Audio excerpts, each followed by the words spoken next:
الحمد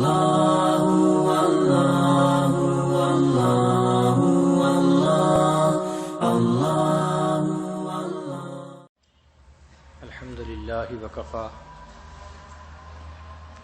وسلام علی عبادہ الذین اصطفی اما بعد اعوذ باللہ من الشیطان الرجیم بسم اللہ الرحمن الرحیم وإنی لغفار لمن تاب وآمن وعمل صالحا ثم اهتدى سبحان ربک رب العزة عما یصفون وسلام علی المرسلین والحمد للہ رب العالمین اللہم صلی علی سیدنا محمد وعلی آل سیدنا محمد وبارک وسلم۔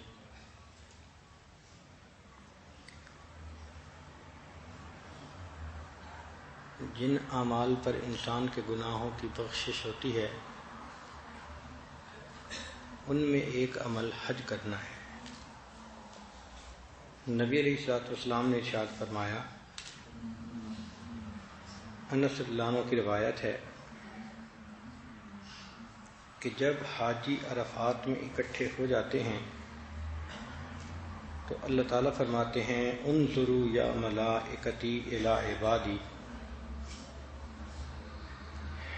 اے میرے فرشتوں میرے بندوں کو دیکھو،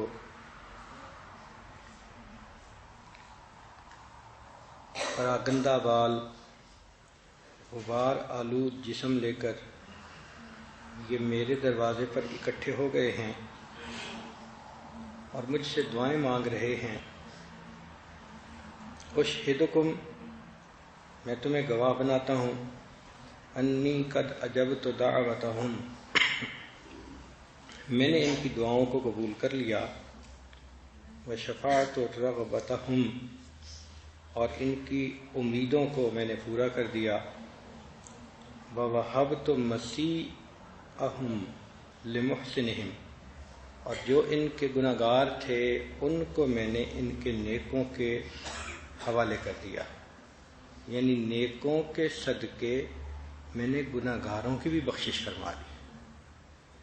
تو سبحان اللہ، اللہ رب العزت کی یہ کتنی بڑی رحمت ہے کہ جو انسان نیک ہو اس کی بھی بخشش ہوتی ہے اور اس کی برکت سے اللہ تعالیٰ گناہ گاروں کی بھی بخشش فرما دیتے ہیں۔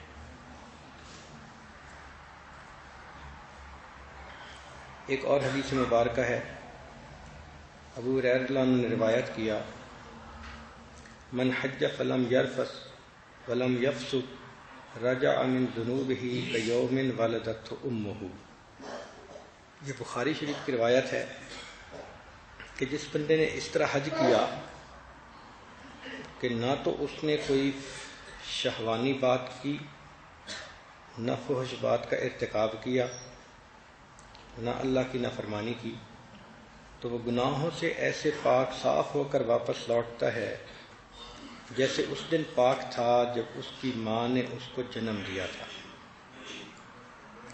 ایک حدیث مبارکہ میں ہے کہ نبی علیہ السلام نے فرمایا، ان الاسلام یہدم ما کان قبلہ، جو بندہ مسلمان ہوتا ہے تو اسلام پہلے والے تمام گناہوں کی بخشش کا ذریعہ بن جاتا ہے، وان الہجرۃ تہدم ما کان قبلہا، اور جو انسان اللہ کے راستے میں ہجرت کرتا ہے تو ہجرت کے پہلے گناہ بھی معاف ہو جاتے ہیں، وان الحج یہدم ما کان قبلہ، اور حج سے پہلے کے جتنے گناہ ہوتے ہیں وہ بھی سارے کے سارے معاف کر دیے جاتے ہیں۔ حضرت عبداللہ بن مسعود رضی اللہ عنہ فرماتے ہیں کہ نبی علیہ السلام نے ارشاد فرمایا، تابعوا بین الحج والعمرۃ، حج اور عمرہ بار بار کرتے رہو، فإنہما ینفیان الفقر، کہ یہ دونوں انسان کی تنگ دستی کو دور کرتے ہیں، والذنوب، اور گناہوں کو بھی ختم کر دیتے ہیں، کما ینفی الکیر خبث الحدید والذہب والفضۃ، کہ جس طرح بٹھی سونے اور لوہے کی میل کو دور کر دیتی ہے، اسی طرح یہ اعمال انسان کے رزق کی پریشانی کو دور کر دیتے ہیں۔ ابو موسیٰ اشعری رضی اللہ عنہ فرماتے ہیں کہ نبی اسلام نے فرمایا ما ترفع ابل الحاج رجلا ولا تدع یدا الا كتب اللہ له بها حسنة اور محا عنہ سیئۃ، کہ حاجی کا اونٹ جب اپنے قدم کو اٹھاتا ہے یا اپنے ہاتھ کو رکھتا ہے تو اس پر اللہ ایک نیکی عطا کرتے ہیں، گناہ معاف کر دیتے ہیں اور ایک درجے کو اللہ تعالیٰ بلند فرما دیتے ہیں۔ اللہ رب العزت کی کتنی رحمت ہے۔ ابو ہریرہ رضی اللہ عنہ فرماتے ہیں کہ نبی اسلام نے فرمایا الحجاج والعمار وفد اللہ، حج کرنے والے اور عمرہ کرنے والے اللہ کے وفد ہیں، ان دعوہ اجابہم، اگر وہ اللہ کو پکارتے ہیں اللہ ان کا پکار کو قبول فرماتے ہیں، وَإِنِ اسْتَغْفَرُوهُ غَفَرَ لَهُمْ، اور اگر وہ اللہ تعالیٰ سے بخشش مانگتے ہیں تو اللہ ان کی بخشش فرما دیتے ہیں۔ اور ایک اور حدیث مبارکہ ہے جس میں نبی علیہ الصلوۃ والسلام نے دعا مانگی، اور بلکہ فرمایا اللہم اغفر للحاج ولمن استغفر لہ الحاج، اے اللہ حاجی کی بھی مغفرت فرما اور جس کی مغفرت کی حاجی دعا کرے اس کی بھی مغفرت فرما۔ نبی علیہ السلام کی رحمت للعالمین کا اندازہ لگائیے کہ آپ نے حاجی کے لیے بھی بخشش کی دعا مانگی اور قیامت تک کے حاجیوں کو ایک نعمت سے نوازا کہ اللہ حاجی جن کی مغفرت کی دعا کرے ان کی بھی مغفرت فرما۔ گویا حاجی جو دعا کرتا ہے اس کی دعا پر نبی علیہ السلام کی دعا کا سایہ ہوتا ہے۔ یہ کتنی اللہ کی مہربانی ہے۔ ہمارے اوپر منحصر ہوتا تو معلوم نہیں ان چھوٹی زبانوں سے نکلی دعائیں قبولیت کے درجے کو پہنچتی یا نہ پہنچتی، مگر اللہ کے محبوب صلی اللہ علیہ وسلم نے جو فرما دیا اللہ حاجی کی بھی مغفرت فرما، جس کی مغفرت کی حاجی دعا کرے اس کی بھی مغفرت فرما۔ اور ایک حدیث پاک میں ہے کہ کوئی مسلمان بندہ اللہ کے راستے میں نکلے یا کوئی حاجی لا الہ الا اللہ پڑھے یا لبیک پڑھے تو سورج اس حال میں غروب ہوگا کہ اس بندے کے سب گناہ معاف ہو چکے ہوں گے۔ اسی لیے اللہ رب العزت حج و عمرہ کے سفر میں نکلنے والے کے ساتھ خصوصی معاملہ فرماتے ہیں۔ ایک حدیث پاک میں ہے من مات فی طریق مکہ ذاہبا او راجعا لم یعرض ولم یحاسب او غفر لہ، جو بندہ مکہ مکرمہ جاتے ہوئے فوت ہوا یا واپس آتے ہوئے فوت ہوا تو نہ قیامت کے دن کی عدالت میں اس کی پیشی ہوگی نہ اس کا حساب لیا جائے گا، اور اللہ تعالیٰ اس کی ویسے ہی مغفرت فرما دیں گے۔ یہ اللہ رب العزت کا کتنا بڑا کرم ہے، سبحان اللہ۔ ایک حدیث پاک میں نبی علیہ السلام نے فرمایا من قضا نسکہ فسلم المسلمون من لسانہ ویدہ، جس بندے نے حج کے اعمال کیے، حج پورا کیا اور مسلمان اس کے ہاتھ اور زبان سے محفوظ رہے، غفر لہ ما تقدم من ذنبہ وما تأخر، اللہ اس کے اگلے اور پچھلے سب گناہوں کو معاف فرما دیتے ہیں۔ ایک اور حدیث مبارکہ سنیے کہ من طاف بالبیت 50 مرۃ خرج من ذنوبہ کیوم ولدت امہ، کہ جس بندے نے بیت اللہ کے 50 طواف کیے وہ اس طرح گناہوں سے پاک ہوتا ہے جیسے اس دن پاک تھا جب اس کی ماں نے اس کو جنم دیا تھا۔ سبحان اللہ۔ جو لوگ حج عمرے پہ جاتے ہیں عام طور پہ عمرے پہ 15 دن رہنا ہوتا ہے اور حج پہ زیادہ دن رہنا ہوتا ہے، تو اگر وہ کوشش کریں روزانہ چند مرتبہ طواف کر لیں تو 50 طواف کرنے اتنا زیادہ مشکل کام تو نہیں، لیکن بشارت سنیے کہ جس طرح وہ پیدا ہوا تھا اس دن گناہوں سے پاک تھا، 50 طواف کرنے کے بعد اس طرح وہ گناہوں سے پاک ہو جاتا ہے۔ اور ایک حدیث پاک میں آسانی اور کر دی گئی، من طاف بالبیت اسبوعا، جو بیت اللہ کا طواف 7 مرتبہ کرتا ہے، یرفع قدما ولم یدع قدما الا کتب اللہ لہ حسنۃ، وہ کوئی قدم نہیں اٹھاتا اور نہیں رکھتا مگر اللہ تعالیٰ اس کے لیے نیکی لکھتے ہیں، گناہ معاف کرتے ہیں اور اس کے درجے کو اللہ تعالیٰ بلند فرما دیتے ہیں۔ اور اگر کسی کو اللہ تعالیٰ بیت اللہ کے اندر داخل ہونے کا موقع عطا فرمائے تو نبی اسلام نے فرمایا، من دخل البیت ای الحرام، یعنی بیت الحرام، بیت اللہ میں داخل ہوا، داخل فی حسنۃ وخرج من سیئۃ مغفور لہ، وہ گناہوں سے نکل گیا، نیکی میں داخل ہو گیا، اور یعنی اللہ نے اس کے سارے گناہوں کو گویا معاف فرما دیا۔ اب یہ وہ اعمال تھے کہ جن اعمال کو حج کے دوران کیا جاتا ہے۔ کچھ ایسے بھی اعمال ہیں جیسے انسان اللہ کے راستے میں خرچ کرتا ہے، صدقہ کرتا ہے، تو یہ جو اعمال ہیں ان کی اپنی فضیلت ہے۔ اس کے بارے میں بھی ذرا سن لیجئے کہ نبی علیہ الصلوۃ والسلام نے ارشاد فرمایا، اپنے مال کی زکوٰۃ نکالو، اللہ تعالیٰ تمہارے گناہوں کو معاف فرما دیں گے۔ جن خواتین کے پاس زیورات ہوتے ہیں، اور آج کل کے زمانے میں تو ہر شادی شدہ بلکہ بہت ساری غیر شادی شدہ بچیوں کے پاس بھی اتنے زیور ہوتے ہیں کہ جن کی مالیت اتنی ہوتی ہے کہ زکوٰۃ کا نصاب پورا ہو جاتا ہے۔ تو عورتوں کو چاہیے کہ زکوٰۃ کے نصاب کا معلوم کریں اور جو ان کی ملکیت میں چیزیں ہیں ان کا حساب لگائیں اور دیکھیں کہ میں صاحب نصاب ہوں یا نہیں ہوں۔ اگر ہے تو اس کی زکوٰۃ نکالنی ہوتی ہے۔ اگر اہتمام کے ساتھ زکوٰۃ نکالیں گی تو انسان کا مال بھی پاک ہو جائے گا اور انسان کا دل بھی پاک ہو جائے گا۔ زکوٰۃ صرف مال کو پاک نہیں کرتی، دل کو بھی پاک صاف کر دیتی ہے۔ اور اگر مال کی زکوٰۃ نہ نکالی جائے، وہ ملاوٹ والا مال رہتا ہے، تو اس لیے اللہ کا اس میں سے جو حق ہے اس کے بندوں کا وہ نکال دیں تاکہ برکتیں بھی آ جائیں اور بقیہ مال اللہ تعالیٰ کی امان میں بھی آ جائے۔ صدقہ خیرات کرنے والا بندہ، اس کے مال میں ہمیشہ برکت ہوتی ہے۔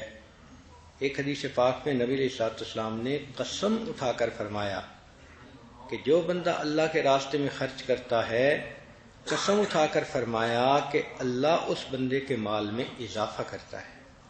سبحان اللہ، ظاہر آنکھ دیکھتی ہے کہ صدقہ کرنے سے مال کم ہو رہا ہے، اور اللہ کے حبیب صلی اللہ علیہ وسلم قسم اٹھا کر فرماتے ہیں کہ اللہ تعالیٰ اس مال کو کم نہیں ہونے دیتے بلکہ اللہ تعالیٰ اس کے مال کو بڑھا دیتے ہیں۔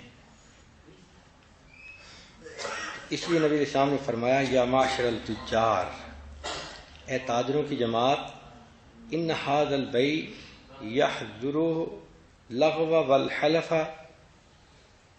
فشوبوہ بالصدقہ، کہ تم اپنی خرید و فروخت میں لغو اور بے فائدہ باتیں بھی کر لیتے ہو، قسمیں بھی اٹھا جاتے ہو، تو کفارہ یہ ہے کہ اس کے ساتھ صدقہ بھی ملا لیا کرو۔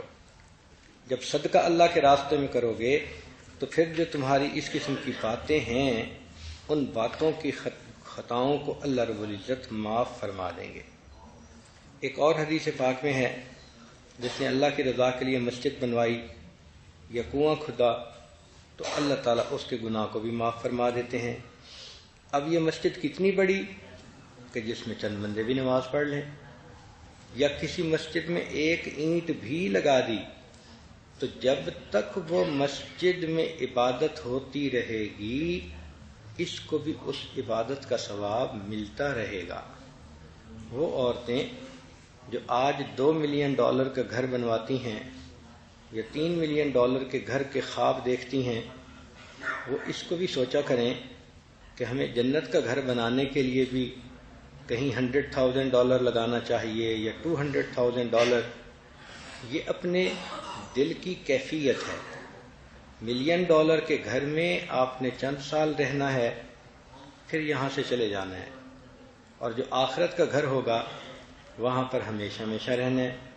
حدیث پاک میں ہے من بنا للہ مسجدا بنى اللہ لہ بیتا فی الجنہ، کہ جو شخص دنیا میں اللہ کا گھر بناتا ہے اللہ تعالیٰ اس کے بدلے جنت میں اس کا گھر بنا دیتا ہے۔ اب ذرا سوچنے کی بات ہے کہ یہاں آپ اللہ کا گھر بنائیں اور وہاں اللہ تعالیٰ آپ کا گھر بنائیں، تو اس چیز کی طرف بھی اپنی زندگی میں انسان کو کوشش کرنی چاہیے۔ یہ سوچنا کہ اولاد بعد میں بنوائے گی، یہ کچی باتیں ہیں۔ کام وہی جو انسان خود کر کے دنیا سے جائے۔ چنانچہ ایسی بھی نیک خواتین گزریں کہ جنہوں نے اپنی زندگی میں سینکڑوں مسجدیں بنوائیں، اور بعض نے تو سینکڑوں مسجدوں میں حصہ ڈالا، اور بعض عورتوں کی تو بس خوشی یہی ہوتی تھی کہ خاوند کی طرف سے ان کو جو پیسہ ملتا تھا تھوڑا یا زیادہ تو اس کو مسجد میں بھجوا دیا کرتی تھی۔ سبحان اللہ، دل کے اندر احساس ہو تو پھر انسان کوشش بھی کرتا ہے۔ آج کل تو یہ چاہتے ہی دل سے نکل گئیں۔ بہرحال دنیا میں رہتے ہوئے انسان کوشش کرتا ہے، ہر عورت کی تمنا ہوتی ہے میرا اپنا گھر ہو۔ چنانچہ جس بچی کی شادی ہوتی ہے پہلی خواہش دل کی جی میرا اپنا گھر ہو۔ بھئی دنیا کا اپنا گھر اتنا ضروری تو آخرت میں بھی تو اپنا گھر اتنا ہی ضروری ہے، بلکہ اس سے زیادہ ضروری ہے۔ ایک بزرگ فرماتے تھے جتنا دنیا میں رہنا ہے اتنا دنیا کے لیے کوشش کر لو، اور جتنا آخرت میں رہنا ہے اتنا آخرت کے لیے کوشش کر۔ اور عورت کی فطرت ہے، اس کو گھر چاہیے ہوتا ہے، اس لیے اس کو کہتے بھی ہیں گھر والی۔ تو گھر والی کی نسبت ہی اس کو اس لیے ملی، اس کی سب سے بڑی تمنا ہوتی ہے کہ ذرا کچھ پیسے بنے تو میں گھر بنواؤں۔ اور اس کی قرآن پاک سے دلیل بھی ملتی ہے کہ فرعون کی بیوی آسیہ رضی اللہ تعالی عنہا جب اس کے اوپر بہت زیادہ امتحان آیا تو اس نے اس امتحان کی حالت میں اللہ سے کیا دعا مانگی؟ رب ابن لی عندک بیتا فی الجنہ، اللہ میرے لیے جنت میں گھر بنا دیجئے۔ وہ سمجھتی تھی کہ دنیا کے محلات چھوڑ دینے آسان ہیں، ملکہ کے رتبے سے اپنے آپ کو عام عورت پہ لے آنا یہ آسان ہے، یہ سب قربانیاں چھوٹی ہیں، لیکن اللہ اگر جنت میں اپنے قرب میں جگہ دے دے تو یہ سب سے اعلیٰ کام ہے۔ اللہ کو بھی اس بندی کی دعا اتنی پسند آئی کہ اللہ تعالیٰ نے اس کو اپنے کلام کا حصہ بنا دیا، قرآن مجید میں اس دعا کو منشن کر دیا تاکہ قیامت تک آنے والی میرے محبوب صلی اللہ علیہ وسلم کی امتی عورتیں اس کی اہمیت کو سمجھیں کہ جو حقیقت آشنا تھی اس نے ایمان کی خاطر قربانی بھی دی، اور جب اس سے دعا نکلی دل سے تو دعا یہی تھی رب ابن لی عندک بیتا فی الجنہ، پھر اللہ نے اس کے لیے جنت میں گھر بھی عطا فرما دیا۔ عام طور پہ دستور یہ ہے کہ انسان جو مانگتا ہے تو دینے والا اس کی امیدوں سے زیادہ دیتا ہے، اور اللہ تعالیٰ کے ہاں تو معاملہ یہی ہے۔ اب ذرا غور کیجئے، عورتیں ذرا توجہ سے سنیں کہ بی بی آسیہ نے تو اللہ سے جنت کا گھر مانگا تھا، اور اللہ نے اپنی رحمت سے گھر بھی دیا اور گھر والا بھی عطا فرما دیا۔ چنانچہ حدیث پاک میں ہے کہ جب خدیجہ الکبریٰ رضی اللہ عنہا کی وفات کا وقت قریب آیا تو نبی السلام نے فرمایا خدیجہ تم جنت میں جاؤ گی تو میری بیویوں کو سلام کہنا۔ وہ حیران ہوئی، ہے اللہ کے نبی صلی اللہ علیہ وسلم میں دنیا میں آپ کی بیوی ہوں، آپ کی اور بیویاں کون سی؟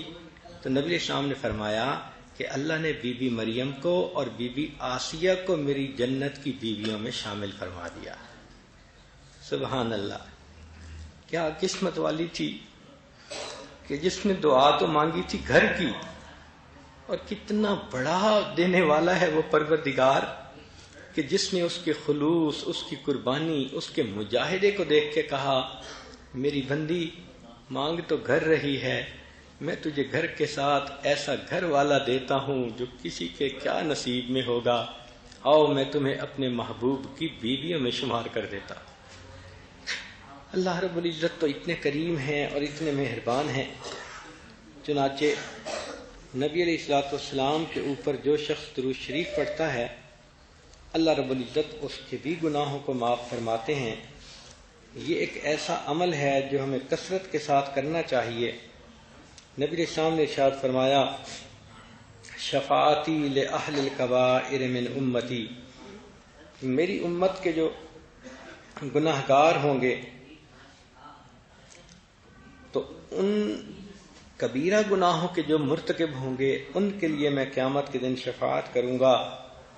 اور ایک حدیث پاک میں نبی علیہ السلام نے فرمایا، خیرت بین الشفاعت، کہ مجھے اختیار دیا گیا، چوائس دیا گیا کہ یا تو میں شفاعت کروں او یدخل نصف امتی الجنہ، یا میری آدھی امت کے لوگ جنت میں چلے جائیں۔ فاخترت الشفاعہ، نبی علیہ السلام فرماتے ہیں میں نے شفاعت کو چن لیا، لأنہا اعم و اکفا، اس لیے کہ میری شفاعت کے ذریعے آدھی سے زیادہ امت جو ہے وہ جہنم کی بجائے جنت میں چلی جائے گی۔ سبحان اللہ۔ نبی علیہ الصلوۃ والسلام پر درود شریف پڑھنا اپنے غم کو ختم کرنا اور گناہوں کو معاف کرنا۔ چنانچہ حدیث پاک میں ہے، ایک صحابی نبی علیہ السلام کی خدمت میں حاضر ہوئے، اے اللہ کے نبی صلی اللہ علیہ وسلم، میں آپ پر تیسرا حصہ وقت کا درود شریف پڑھ لیا کروں؟ فرمایا زیادہ کرو تو بہتر ہے۔ اے اللہ کے نبی صلی اللہ علیہ وسلم، میں آدھا وقت درود شریف پڑھ لیا کروں؟ فرمایا زیادہ کرو تو بہتر ہوگا۔ اے اللہ کے نبی صلی اللہ علیہ وسلم، میں 3/4 وقت آپ پر درود شریف پڑھ لیا کروں؟ فرمایا تم زیادہ کرو تو بہتر ہوگا۔ اے اللہ کے نبی صلی اللہ علیہ وسلم، میں پورا وقت آپ پر درود شریف پڑھا کروں؟ نبی علیہ السلام نے فرمایا اذن تکفی ہمک ویغفر لک ذنبک، اگر تو ایسا کرے گا اللہ تیری پریشانیوں کو ختم کر دیں گے اور اللہ تیرے سب گناہوں کو معاف کر دیں گے۔ سبحان اللہ۔ جتنا وقت ملے درود شریف پڑھتے رہیں تو دیکھو پریشانیاں ختم اور گناہ جو ہے وہ معاف ہو جاتے ہیں۔ اس لیے فرمایا کہ جب دو دوست آپس میں ملیں، واقف لوگ آپس میں ملیں، ایک دوسرے کو سلام کریں اور اس وقت لم یتفرقا، سبحان اللہ۔ حدیث پاک ہے، انس رضی اللہ عنہ کی روایت ہے کہ نبی علیہ السلام نے فرمایا ما من عبدین متحابین یستقبل احدہما صاحبہ ویصلیان علی النبی صلی اللہ علیہ وسلم، کہ دو محبت رکھنے والے لوگ جب ایک دوسرے کے سامنے آتے ہیں اور ایک دوسرے کو سلام کرتے ہیں اور پھر وہ نبی علیہ السلام پر درود شریف پڑھیں، لم یتفرقا، وہ جدا نہیں ہوں گے، حتی یغفر لہما ذنوبہما ما تقدم منہما وما تأخر، حتیٰ کہ اللہ تعالیٰ ان کے اگلے اور پچھلے سب گناہوں کو معاف فرما دیں گے۔ اب دیکھیں، آپ دن میں شاید 50 خواتین کو ملتی ہوں گی، کہیں بہن کو ملیں، کہیں ماں کو ملیں، کہیں کسی پڑوسن کو ملیں، رشتہ دار کو ملیں، تو اگر ایسا موقع ملتا ہے تو نبی علیہ السلام پر درود شریف بھی پڑھ لینا چاہیے تاکہ یہ سعادت ہمیں نصیب ہو جائے کہ جدا ہونے سے پہلے مغفرت ہو جائے۔ اور ایک اور عمل ایسا ہے کہ جو عورتوں کو اپنانا چاہیے اور اہتمام سے کرنا چاہیے۔ یہ بخاری شریف کی روایت ہے، دار قطنی نے بھی اس کو روایت کیا۔ ابو ہریرہ رضی اللہ عنہ فرماتے ہیں کہ جو انسان جمعہ کے دن عصر کے بعد اپنی جگہ پر بیٹھے بیٹھے نبی علیہ السلام پر 80 مرتبہ درود شریف پڑھے، اللہ تعالیٰ اس کے 80 سال کے گناہوں کو معاف فرما دیتے ہیں۔ اب ذرا غور کیجئے، 80 سال کا مطلب پوری زندگی کے گناہ۔ تو آپ یوں سمجھیں کہ جمعہ کے دن عصر کے بعد اگر میں 80 مرتبہ درود شریف پڑھ لوں گی تو میرے پوری زندگی کے گناہ معاف ہو جائیں گے۔ اور وہ درود شریف کیا ہے؟ اللہم صلی علی محمد النبی الامی وعلی آلہ وسلم تسلیما، اتنا بڑا درود شریف بھی نہیں.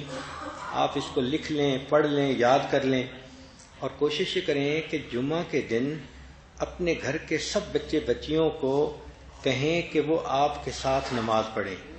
چھوٹے بچے تو عام طور پہ گھروں میں ہی نمازیں پڑھتے ہیں، ماں ہی پڑھاتی ہے، تو وہ اگر اس دن اہتمام کے ساتھ اکٹھی نماز پڑھ لیں اور ان سب کو کہیں کہ سب نے بیٹھے رہنا ہے اور یہ درود شریف پڑھنا ہے. آپ خود بھی پڑھیں، بچوں سے بھی پڑھائیں، اور اس کے بعد دعا مانگیں، اور پھر دیکھیں کہ گھر کے اندر برکتیں کیسے آتی ہیں. ہم ایسے اعمال کرتے ہی نہیں کہ جس سے برکتوں کے دروازے کھل جائیں ہمارے لیے. تو جب بچپن سے بچوں کو اس کی عادت ڈالیں گی، وہ پوری زندگی پڑھتے رہیں گے اور اللہ ان کے گناہوں کو بخشیں گے. تو ہمیں چاہیے کہ ہم درود شریف جمعہ کے دن عصر کے بعد پڑھنے کی عادت کو اپنائیں. اور ویسے بھی حدیث پاک میں ہے کہ جمعہ کے دن ایک ساعت اجابت ہوتی ہے. ساعت اجابت کہتے ہیں وہ گھڑی جس میں دعا قبول ہوتی ہے. بعض علماء نے لکھا کہ امام جب خطبہ دیتا ہے تو 2 خطبوں کے درمیان جب تھوڑی دیر کے لیے بیٹھتا ہے وہ ساعت اجابت ہے. لیکن زیادہ علماء نے یہ لکھا ہے کہ سیدہ فاطمہ الزہرا رضی اللہ تعالیٰ عنہ فرماتی ہیں کہ وہ ساعت اجابت جمعہ کے دن عصر اور مغرب کے درمیان ہوتی ہے.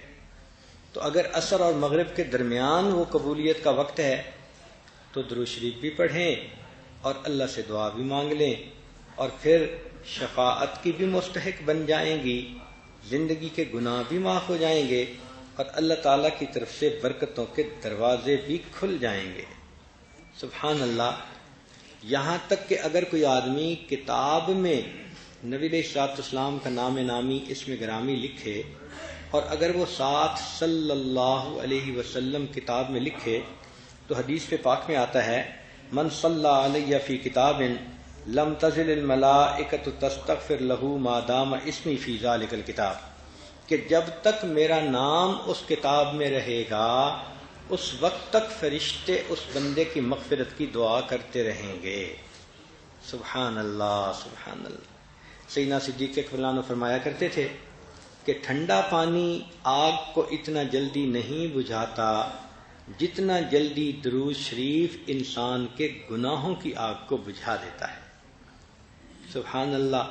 وقت ہوتا ہے عورتوں کے پاس، ادھر ادھر کے کاموں میں مشغول رہنے کی بجائے یا ایک دوسرے سے تبادلہ خیال کرنے کی بجائے، گپیں مارنے کی بجائے، حالات حاضرہ سننے کی بجائے، اگر عادت پڑ جائے کہ یہ اعمال میں نے کرنے ہیں، دعائیں مانگنی ہیں، مسنون دعائیں پڑھنی ہیں، درود شریف پڑھنا ہے، تو سبحان اللہ جنت میں جانے کا راستہ کھلا ہوگا. جہنم میں جانے والا سوال ہی پیدا نہیں ہوتا. مگر افسوس کہ غفلت کی وجہ سے وہ عورتیں آج جن کے بچے جوان ہو جاتے ہیں، شادیاں ہو جاتی ہیں، وہ نانیاں اور دادیاں بن جاتی ہیں. یہ بہت قیمتی عورتیں ہوتی ہیں. عام طور پہ ان کے پاس فرصت ہی فرصت ہوتی ہے، مگر اس فرصت کو کاش کہ وہ غنیمت سمجھیں اور عبادت میں لگائیں، درود شریف پڑھیں، استغفار پڑھیں، مسنون دعائیں پڑھیں، تو یہ تو سیدھی جنت میں جائیں گی. اللہ تعالی ہمارے لیے جنت کے راستے کو آسان فرما دے. اب اختتام کے اوپر جو آج کی اس مجلس کی آخری حدیث مبارکہ ہے وہ سنانی ہے. امید ہے کہ سب خواتین بہت توجہ کے ساتھ اس کو سنیں گی اور اس کو اپنے پلے باندھیں گی. یہ ایک حدیث مبارکہ ہے جس کو ابن ابی دنیا نے روایت کیا. نمیری نے اس کو کتاب الاعلام میں بھی لکھا. اس کی روایت حضرت عبداللہ رضی اللہ عنہ فرماتے ہیں. وہ کہتے ہیں ان لآدم علیہ السلام من اللہ عز وجل موقفا فی فسح من العرش، کہ قیامت کا دن ہوگا تو آدم علیہ السلام کو اللہ تعالیٰ عرش کے سامنے ایک ایسی جگہ عطا کریں گے، علیہ ثوبان اخضران، ان کے اوپر 2 سبز کپڑے ہوں گے. جیسے ایک تہبند باندھتے ہیں دوسرا لپیٹ لیتے ہیں، تو 2 سبز کپڑے ہوں گے اور ان کا قد لمبا ہوگا، کأنہ نخلۃ سحوق، جیسے کہ ایک اونچا کھجور کا درخت ہوتا ہے، ینظر الی من یطلق بہ من والدہ الی الجنہ، وہ دیکھیں گے کہ حساب کتاب ہو رہا ہے تو کون سا بندہ میری اولاد میں سے جنت میں جا رہا ہے، ومن ینطلق بہ الی النار، اور کون سا بندہ ہے جس کو جہنم کی طرف لے جایا جا رہا ہے۔ جب مجمع ہو تو چھوٹے قد والے کو پتہ نہیں چلتا کہ مجمع کے درمیان میں کیا ہو رہا ہے، اس کے لیے اونچی جگہ چاہیے، تو اللہ تعالیٰ آدم علیہ السلام کو کھجور کے درخت کی طرح لمبا قد عطا فرما دیں گے، اور عرش کے سامنے جگہ ہوگی تو وہ وہاں پر بیٹھے ہوئے کھڑے ہوئے اپنی جگہ پر ہر بندے کو دیکھ رہے ہوں گے، حساب ہو رہا ہے، کون جنت کی طرف جا رہا ہے اور کون جہنم کی طرف جا رہا ہے۔ فبینا آدم علی ذالک، آدم علیہ السلام اسی حالت میں ہوں گے، اذ نظر الی رجل من امت محمد صلی اللہ علیہ وسلم ینطلق بہ الی النار، کہ وہ ایک بندے کو دیکھیں گے جو نبی علیہ الصلوۃ والسلام کی امت میں سے ہوگا اور اسے لے جایا جائے گا جہنم کی طرف۔ جب اس کو فرشتے کھینچ کے جہنم کی طرف لے جا رہے ہوں گے، فینادی آدم علیہ السلام، تو آدم علیہ السلام اس وقت اونچی آواز سے کہیں گے، یا احمد یا احمد۔ یہ احمد نبی علیہ الصلوۃ والسلام کا نام نامی ہے، تو گویا نبی علیہ السلام کو پکاریں گے۔ فیقول علیہ الصلوۃ والسلام، یہ نام سن کر نبی علیہ السلام جواب میں کہیں گے، لبیک یا ابا البشر، اے بشر کے باپ میں حاضر ہوں۔ فیقول، تو آدم علیہ السلام ان کو بتائیں گے، ھذا رجل من امتک، یہ آپ کی امت کا ایک بندہ ہے، ینطلق بہ الی النار، اس کو آگ کی طرف لے جایا جا رہا ہے۔ قال صلی اللہ علیہ وسلم، نبی علیہ الصلوۃ والسلام ارشاد فرماتے ہیں، فاشد المئزر، میں اپنی تہبند کو کس کے باندھ لوں گا۔ عربوں میں یہ ایک مقولہ تھا، جب کسی بڑے کام کے لیے قدم اٹھانا ہوتا تھا تو وہ کہتے تھے اپنی تہبند کو کس کے باندھ لو، تو محبوب صلی اللہ علیہ وسلم فرماتے ہیں میں اپنی تہبند کو کس کے باندھ لوں گا، وَأَسْرَعُ فِي أَسْرِ الْمَلَائِكَةِ، اور میں ملائکہ کے پیچھے ذرا تیزی سے چلوں گا، فَأَقُول، اور میں یہ کہوں گا، یا رسول ربی، اے میرے رب کے نمائندو فرشتو، کفو، تم کھڑے ہو جاؤ، فیقولون، وہ جواب میں کہیں گے، نحن الغلاظ الشداد الذین لا نعصی اللہ تعالی ما امرنا ونفعل ما نؤمر، ہم تو بڑے سخت گیر اور بڑے شدید جو ہے وہ لوگ ہیں، ہم اللہ کی نافرمانی نہیں کرتے، جو حکم ہوتا ہے ہم تو وہی کرتے ہیں۔ یعنی وہ آپ صلی اللہ علیہ وسلم کے کہنے پر بھی نہیں رکیں گے اور اس بندے کو کھینچ کے لے جا رہے ہوں گے۔ فَإِذَا آئِسَ النَّبِيُّ صلی اللہ علیہ وسلم، جب نبی علیہ السلام ان سے نا امید ہوں گے، یہ تو بات سنتے ہی نہیں، یہ فرشتے تو کھینچ کے لے جا رہے ہیں، کھڑے بھی نہیں ہوتے، قبض علی لحیتہ بیدہ الیسریٰ، نبی علیہ السلام اپنے بائیں ہاتھ سے اپنی ریش مبارک کو پکڑیں گے۔ عربوں میں یہ دستور ہوتا تھا کہ جب کوئی کسی بندے سے ریکویسٹ کرتا تھا، منت سماجت کرتا تھا، فریاد کرتا تھا، تو اس کا طریقہ یہی ہوتا تھا کہ وہ اپنے بائیں ہاتھ سے اپنی داڑھی کو پکڑ کے اور بڑی ہی بہت ہی رحم والی نگاہوں سے اس بندے کی طرف دیکھتا تھا کہ آپ میرے اوپر ترس کھا لیں۔ نبی علیہ السلام فرماتے ہیں کہ جب وہ فرشتے نہیں رکیں گے، میں بھی پھر یہی کروں گا کہ میں اپنی داڑھی کو، اپنی ریش کو اپنے بائیں ہاتھ کے ساتھ میں پکڑ لوں گا، اور اس کے بعد قبض علی لحیتہ بیدہ الیسریٰ، میں بائیں ہاتھ سے اپنی داڑھی کو پکڑوں گا، واستقبل العرش بوجہہ، اور نبی علیہ السلام اپنے مبارک چہرے سے عرش کی طرف دیکھیں گے اور فرمائیں گے، یا ربی، اے پروردگار، قد وعدتنی اللہ تخزینی فی امتی، کیا آپ نے میرے ساتھ وعدہ نہیں فرمایا کہ میری امت کے معاملے میں مجھے آپ رسوا نہیں فرمائیں گے؟ فَيَأْتِ النِّدَاءُ مِن قِبَلِ الْعَرْشِ، عرش کے اوپر سے ایک آواز آئے گی، اطیعوا محمدا، اے میرے فرشتو محمد صلی اللہ علیہ وسلم کی بات کی اطاعت کرو، وردوا ھذا العبد الی المقام، اس بندے کو واپس میزان کی جگہ پر واپس لاؤ جہاں اس کے نام اعمال کو تولا گیا تھا۔ چنانچہ وہ جب اس بندے کو واپس میزان کے پاس لائیں گے، فیخرج صلی اللہ علیہ وسلم، تو نبی علیہ الصلوۃ والسلام نکالیں گے، بطاقتن، ایک کاغذ کے ٹکڑے کو، بیضاء، سفید ہوگا، کل انملتی، ایک انگلی کے پورے کے برابر ہوگا، جیسے ایک انگلی کے 3 پورے ہوتے ہیں تو ایک انگلی کے تیسرے حصے کے بقدر چھوٹا سا وہ ٹکڑا ہوگا کاغذ کا، فَيُلْقِيهَا فِي كَفَّةِ الْمِيزَانِ الْيُمْنَى، نبی علیہ الصلوۃ والسلام اس کاغذ کے ٹکڑے کو اس بندے کے میزان کے دائیں سائیڈ کے اوپر ڈالیں گے، وَهُوَ يَقُولُ، اور ڈالتے ہوئے فرمائیں گے، بسم اللہ، اللہ کے نام کے ساتھ، فَتَرْجِحُ الْحَسَنَاتُ عَلَى السَّيِّئَاتِ، چنانچہ نیکیاں بھاری ہو جائیں گی گناہوں کی بجائے، فَيُنَادِي، اور فرشتے یہ اعلان کریں گے، فَيُنَادِ الْمُنَادِي سُعِدَ وَسُعِدَ جَدُّهُ، یہ شخص تو سعید، کامیاب ہو گیا، اور اس کے بڑے بھی کامیاب ہو گئے، وَثَقُلَتْ مَوَازِينُهُ، اور اس کے نیکیوں کا پلڑا بھاری ہو گیا، انطلقوا بہ الی الجنہ، اس بندے کو تو جنت میں لے کے جاؤ۔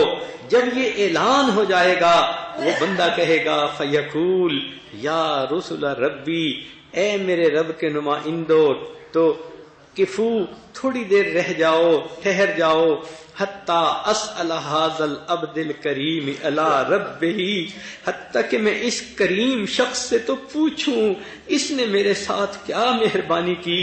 فیقول، پھر وہ بندہ کہے گا، بے ابی انت و امی، آپ کے اوپر میرے ماں باپ قربان، ما احسن وجہ کا، آپ کا چہرہ کتنا خوبصورت ہے، وَأَحْسَنَ خَلْقُكَ، اور آپ کے اخلاق کتنے اچھے ہیں، من انتا، آپ کون ہیں، فقد اقلتنی اسرتی، آپ نے میری لغزشوں کو کم کروا دیا، ورحمت ابرتی، میرے بوجھ کو گھٹا دیا۔ فیقول علیہ الصلاۃ والسلام، جواب میں نبی علیہ الصلاۃ والسلام ارشاد فرمائیں گے، انا نبیک محمد، میں تمہارا نبی محمد صلی اللہ علیہ وسلم ہوں، وَهَذِهِ صَلَاتُكَ الَّتِي كُنْتَ تُصَلِّي عَلَيَّ، اور یہ وہ درود شریف ہے جو تو دنیا میں مجھ پر پڑھا کرتا تھا، وَفَّيْتُكُهَا أَحْوَجَ مَا تَكُونُ إِلَيْهَا، آج تجھے درود شریف کا بدلہ اس وقت ملا جب تو اس کا بہت زیادہ محتاج تھا۔ اللہ رب العزت ہمیں بھی دنیا میں جو درود شریف ہم پڑھتے ہیں اس کا بدلہ قیامت کے دن عطا فرمائے، اور اس کی برکت سے اللہ تعالی ہمیں قیامت کے دن جہنم کی بجائے جنت کی طرف جانے کا راستہ عطا فرمائے۔ وآخر دعوانا ان الحمد للہ رب العالمین۔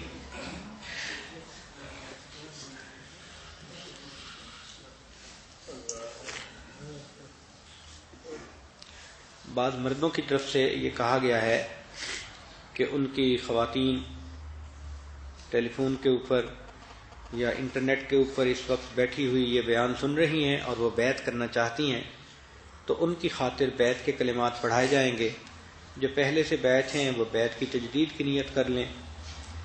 الحمدللہ وکفی وسلام علی عبادہ الذین اصطفی، اما بعد، یہ کلمات سچے دل کے ساتھ پیچھے پیچھے پڑھیے۔ بسم اللہ الرحمن الرحیم، لا الہ الا اللہ محمد الرسول اللہ، آمنت باللہ وملائکتہ وکتبہ ورسلہ والیوم الآخر والقدر خیرہ وشرہ من اللہ تعالی والبعث بعد الموت آمنت باللہ کما ہوا باسمائہ وصفاتہ وقبلت جمیع احکامہ اقرار باللسان وتصدیق بالقلب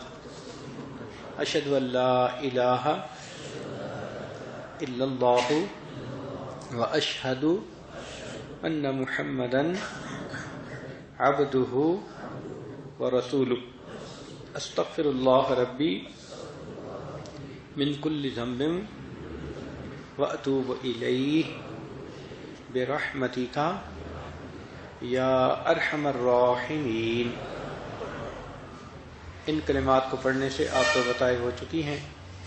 اب دعا سے پہلے تھوڑی دیر کے لیے اللہ کی طرف دھیان کر کے بیٹھیں، متوجہ ہو جائیں، یہ سوچیں اللہ رب العزت کی رحمت آ رہی ہے، دل میں سما رہی ہے، دل کی ظلمت اور سیاہی دور ہو رہی ہے، اور میرا دل اللہ اللہ اللہ یہ میرا دل کہہ رہا ہے۔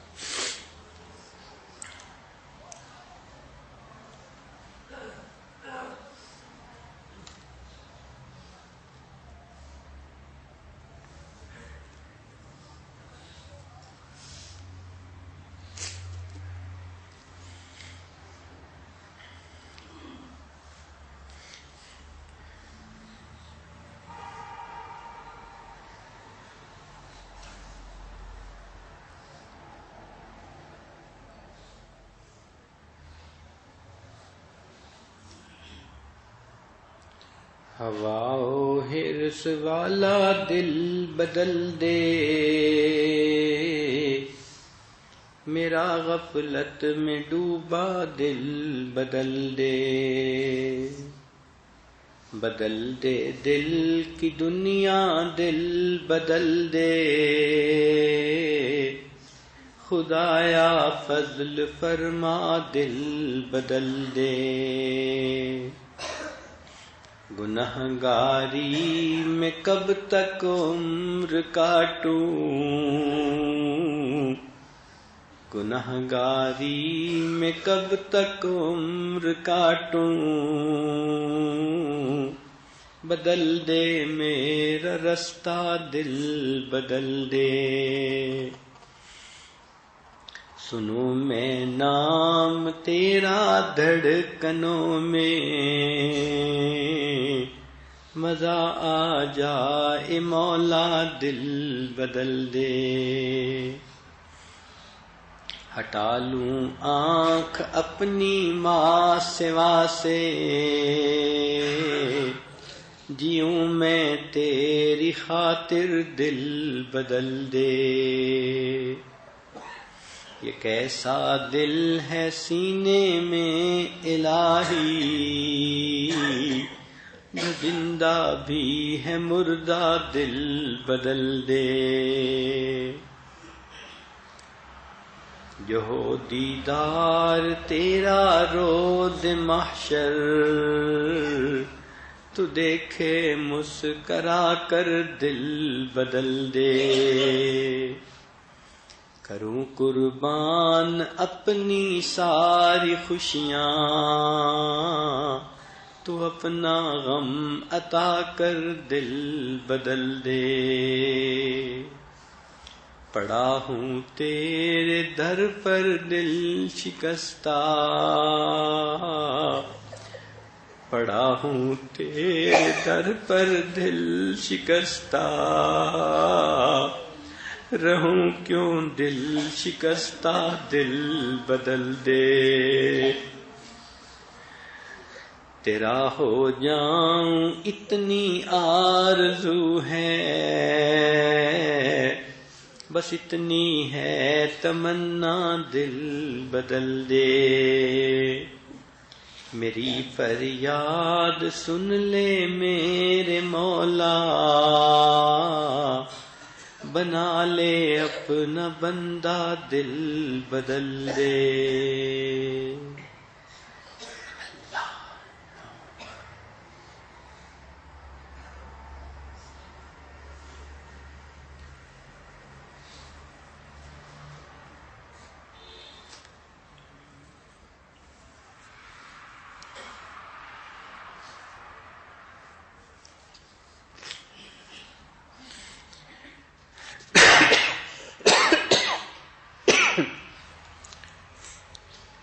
لا الہ الا اللہ محمد رسول اللہ. دعا کر لیجیے.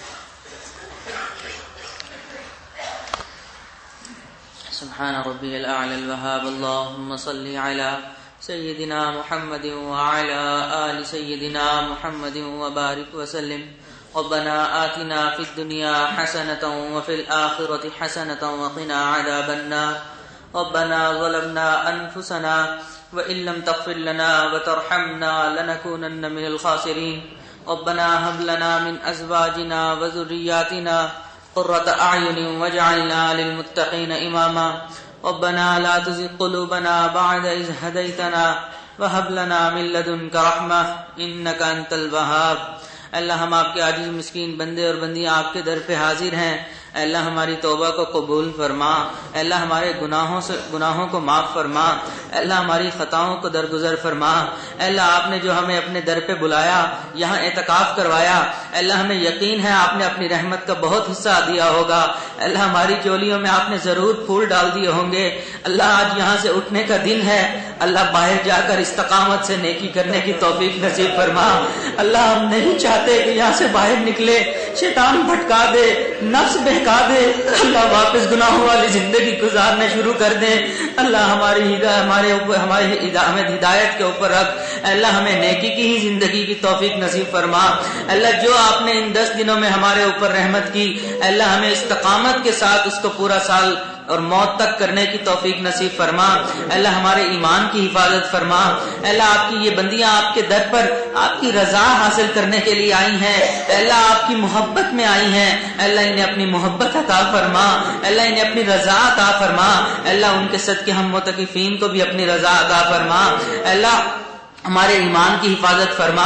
اے اللہ جب بچے کے پاس کوئی بہت قیمتی چیز ہوتی ہے، حفاظت نہیں کر سکتا، اپنے ماں باپ کو کہتا ہے اس کو اپنے پاس رکھ لو، میرے سے کوئی چھین نہ لے. اللہ آپ نے ہمیں ایمان کی نعمت عطا فرمائی. اے اللہ بہت قیمتی ہے، اللہ ہم حفاظت نہیں کر سکتے. اے اللہ اس کی حفاظت فرما. اے اللہ اس کی حفاظت فرما. اے اللہ جب موت کا وقت آئے تو ہمیں ایمان کے ساتھ اس دنیا سے جانے کی توفیق نصیب فرما. اے اللہ ہمارے گناہوں کو معاف فرما. اے بے کسوں کے دستگیر، اے ٹوٹے دلوں کو تسلی دینے والے، اے خالی جھولیوں کو بھر دینے والے، اے گناہ گاروں کے گناہوں کو نیکیوں میں بدل دینے والے، اے خطا کاروں کی خطاؤں کو معاف کر دینے والے. اے اللہ ہمارے گناہوں کو بھی معاف فرما. ہمیں استقامت عطا فرما. اے اللہ ہمیں شریعت پر عمل کرنے کی توفیق نصیب فرما. اے اللہ آپ کے پیارے یوسف علیہ السلام کریم تھے، انہوں نے بھائیوں کو معاف کرتے ہوئے کہہ دیا تھا لا تثریب علیکم اليوم، آج کے دن تم پر کوئی گناہ نہیں ہے، میں نے تمہیں معاف کر دیا. اے اللہ آپ کے پیارے حبیب صلی اللہ علیہ وسلم بھی کریم تھے. فتح مکہ کے دن انہوں نے قریش مکہ کو کہہ دیا تھا لا تثریب علیکم اليوم. اے اللہ آپ سب کریموں سے زیادہ کریم ہیں، آج آپ اپنے ان بندوں کو بھی کہہ دیجئے. اے اللہ اعتکاف سے اٹھنے سے پہلے کہہ دیجئے، دعا ختم ہونے سے پہلے کہہ دیجئے لا تثریب علیکم اليوم اذهبوا انتم الطلقاء. اللہ ہمارے اوپر گناہ معاف ہو جائیں گے. اے اللہ نیکیوں میں تبدیل ہو جائیں گے. اے اللہ آپ تو غفور ہیں، آپ تو رحیم ہے. اللہ آپ کو تو اپنی رحمت پر بہت ناز ہے. جگہ جگہ قرآن میں فرماتے ہیں میں بہت رحیم ہوں، بہت کریم ہوں. اللہ ہمارے گناہ معاف کر کے دکھا دیجئے کہ آپ کیسے غفور اور کیسے رحیم ہیں. اللہ ہمیں معاف کر دیجئے. اللہ ہمیں نیکی والی زندگی عطا فرما. اللہ ہماری خطاؤں کو معاف فرما. اللہ ہمیں نبی علیہ الصلوۃ والسلام کی ایک ایک سنت پر عمل کرنے کی توفیق نصیب فرما. اللہ سر کے بالوں سے لے کر پاؤں کے ناخنوں تک شریعت کے اوپر عمل کرنے کی توفیق نصیب فرما.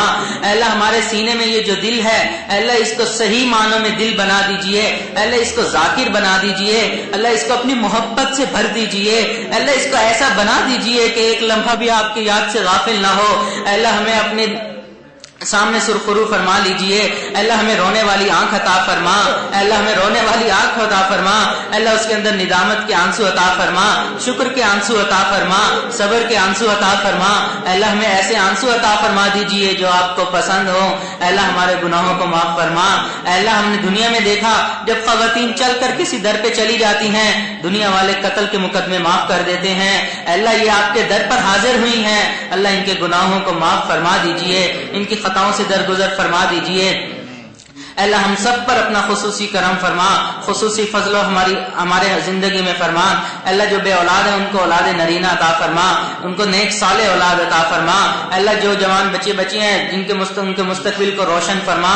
اللہ جو صاحب اولاد ہیں ان کے اولادوں کو نیکوکار بنا، فرما بردار بنا، ماں باپ کی آنکھوں کی ٹھنڈک بنا۔ اے اللہ ہمیں صحیح معنوں میں اپنے والدین کی خدمت کرنے کی توفیق نصیب فرما۔